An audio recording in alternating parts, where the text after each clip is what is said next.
गाना आइल बा तने एकरा बड़ कर दो बाबू।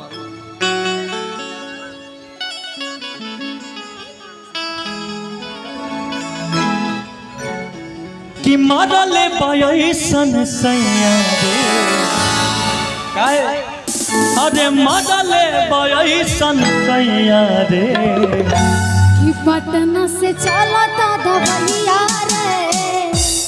कि पटना से चलता दवैया ना ना ना ये हम गड़बड़ हो गई कि तू इनका कहतारू भैया रे रूपेश चंचल के काहे कहलू भैया रे। वो तो भैया है तो भैया नहीं बोले तो क्या बोले। बाप रे बाप आई कि मारले बायसन सैया रे कि मारले बायसन सैया रे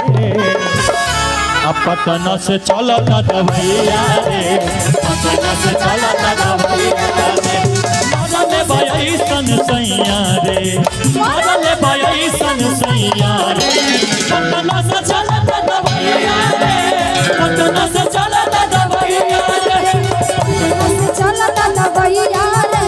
पटना से चलता दवैया भाई पकड़े दोनों भैया रे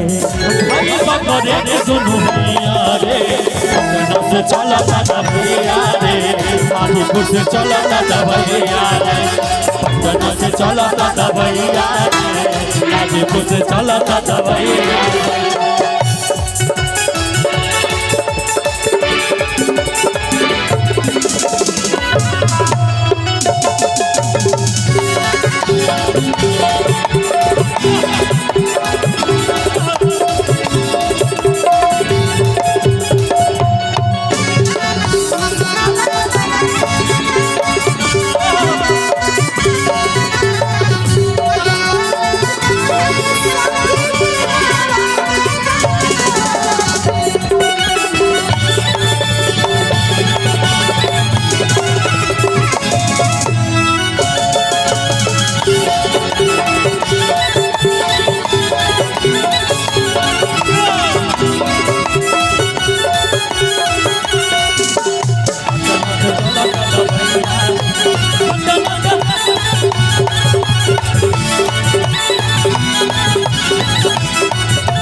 और देखिए लड़की कह दिया जाके हम आदा कहीं एक सादा कबो आराम नहीं भइल हो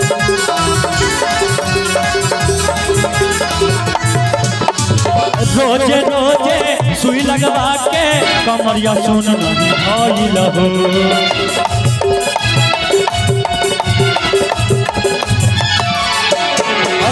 गजब के आवे अगरैया रे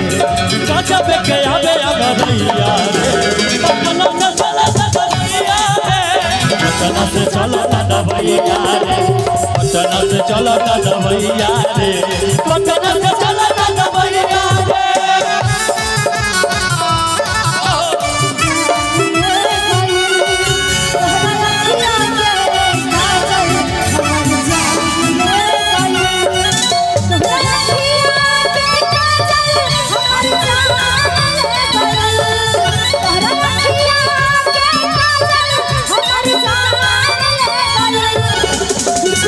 रूपेश चंचल जी कहाँ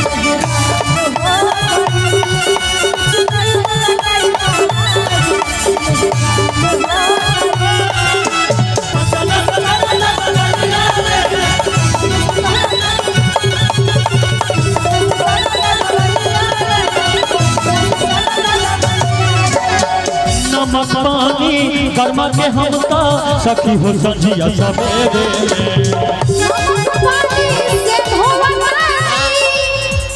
कि नमक पानी से धोवतानी कि सखी हो सजिया सवेरे केहू पूछता ना लाज बंदा अच्छा साथी भइल मेरे बाद शिवेश निरदैया रे बाद शिवेश निरदैया रे चलता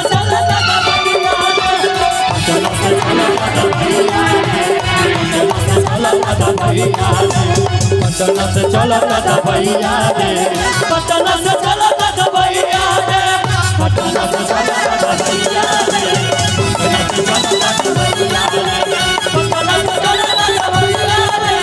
पटना से चलता दबैया रे। अरे हाजीपुर से चलता दबैया रे, हाजीपुर से चलता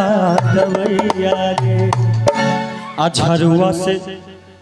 झरझर लोर गिरे सैया रे, चलता रे इनको दबैया रे।